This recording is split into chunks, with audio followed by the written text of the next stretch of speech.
من داك النهار الحاج المعطي بنى سقايه كبيره خارج الحقل ديالو، واللي غادي وجاي كيشرب ويدي معاه بالرحمه. الجيلاني تاب ولا كيعاون المعطي في الفلاحه، وعرف باللي رضا الله وبركه المكان ما كيتشروش بالذهب وانما بالصفاء والنيه. من بعد الحادثه ديال الجيلاني ولات العلاقه بين المعطي والجن علاقه عمل صامته ومقدسه. المعطي ما بقاش كيشوف مولات البير، ولكن كان كيشوف اثرها كل صباح.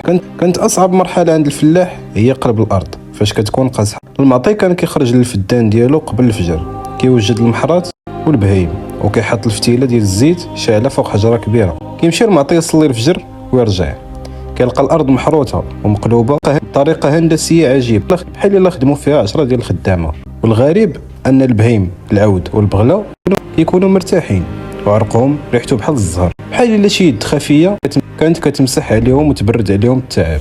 فاش كيوصل وقت الحصاد الناس كتموت بتماره تحت الشمس.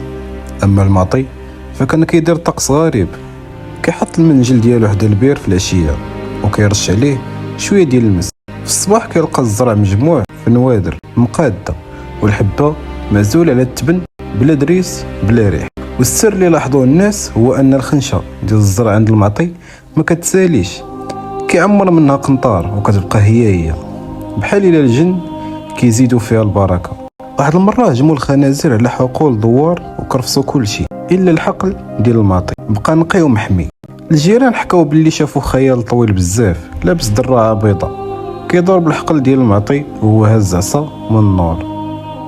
فين ما قرب شي حيوان او شي حد ناوي الشر كيتسمع واحد الصياح كيزلزل الجبل وكيهرب منه كل شيء. دوز